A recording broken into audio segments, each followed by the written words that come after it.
Usted me da la confirmación de algo que yo quería saber de alguna fuente creíble y nada más creíble que usted. Tenían que tener el aval de la embajada estadounidense para ser comandante de las fuerzas.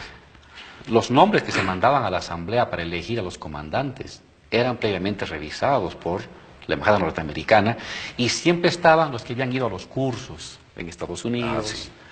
a tener entrenamiento militar, entrenamiento estratégico, a llevar a sus familias, a tener cursos de formación política. Eran esos los comandantes en la policía y en las Fuerzas Armadas.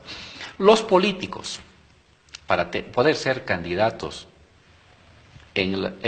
como diputados o llegar a ser ministros, tenían que tener visa. Aquí tener la visa norteamericana era casi tener la bendición de Dios, porque él definía si eras potable o si no eras potable.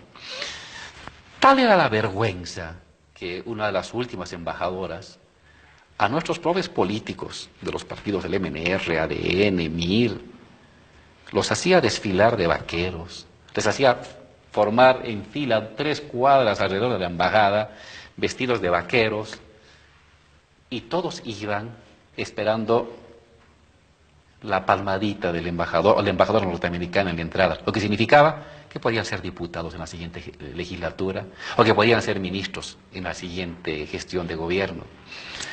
Eso usted lo puede ver en la fotografía de los periódicos. Lo que duele es que no es una película del neorrealismo italiano, basándonos en otras cosas, ¿no?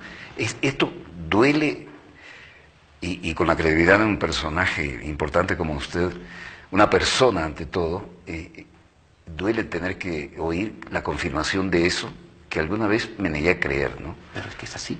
Y están los periódicos, están los registros, y está la memoria.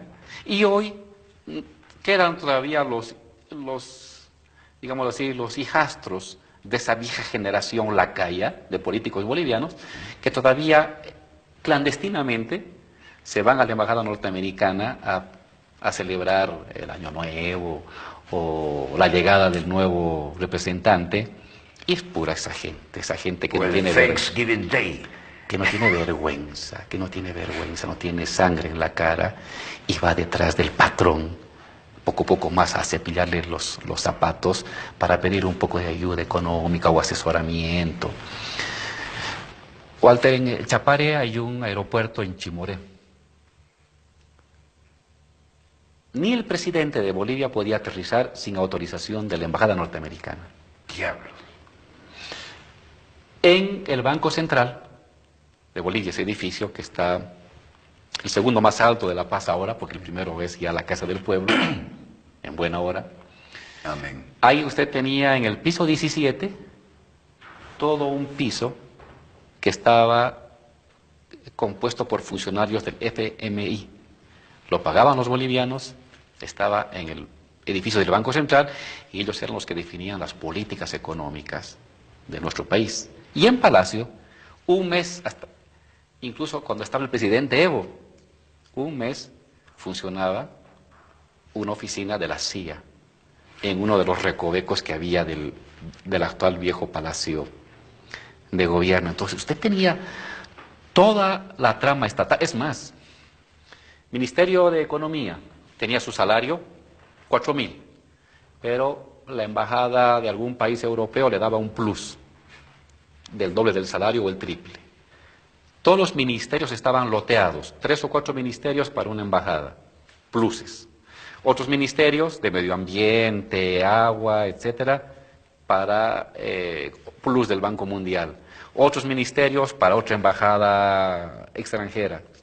Entonces usted no tenía un gobierno, el gobierno boliviano no decidía. Simplemente el gobierno boliviano era la pantomima ante el ciudadano elector. En la realidad, la trama de quien manejaba la economía y la política de nuestro país eran otros actores. Por eso, este odio visceral que se desata contra Evo, porque él rompe con todo ello. Señor de la CIA, fuera. Señor del FMI, fuera. Señor de la embajada norteamericana, haga sus fiestas en su país, aquí no me venga aquí a pedir a los políticos que se disfracen de vaqueros ni de Spider-Man para poder ser potables. Señores de la DEA, vayan a hacer negocios con el narcotráfico a su país, para aquí no vengan a hacer negocios. Hemos puesto en orden la casa, que no significa aislarnos, significa vincularnos con el mundo, pero en relaciones de igualdad. Hemos acabado esa dependencia colonial y eso ha desatado, primero, odio de los que vivían de eso, de los cipayos que recibían su salario por cepillarle el saco a la embajada norteamericana.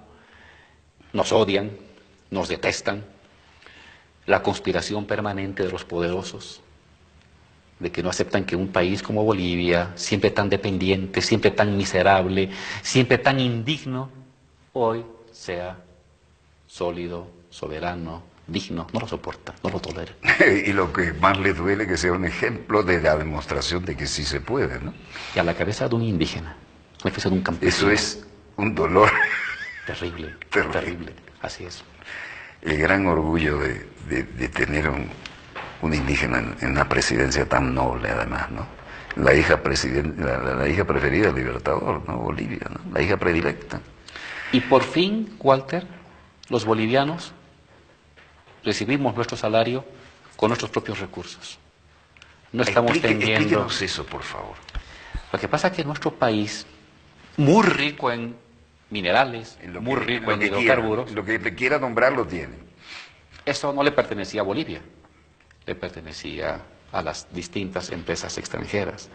Y me acuerdo que cuando me reuní con unos políticos extranjeros, no voy a decir el país, me decían: Álvaro, habíamos sido recientemente electos, en su país, el 45% del PIB lo controlan 2 países. ¿Qué van a hacer con eso?, me decían.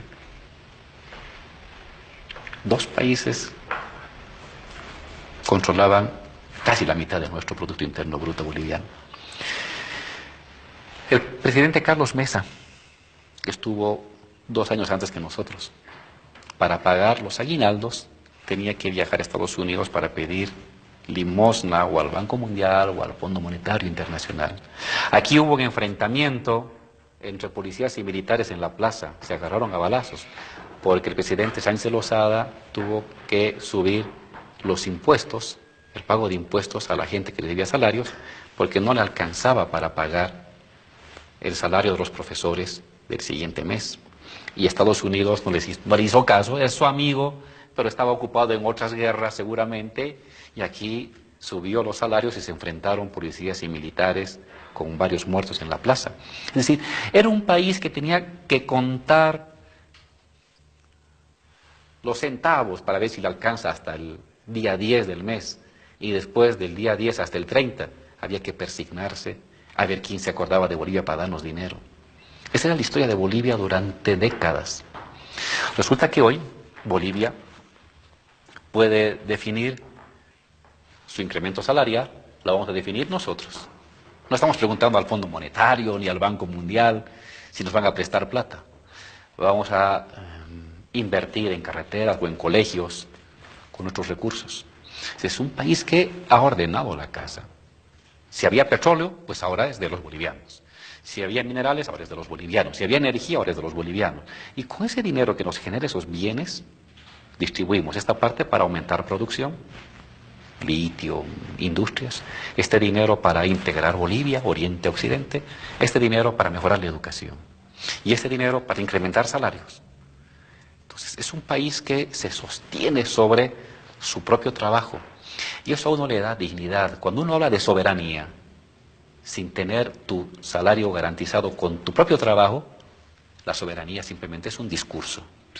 Pero cuando la soberanía se sostiene en un discurso político y una sostenibilidad económica, la soberanía tiene sentido y tiene raíz y tiene materia.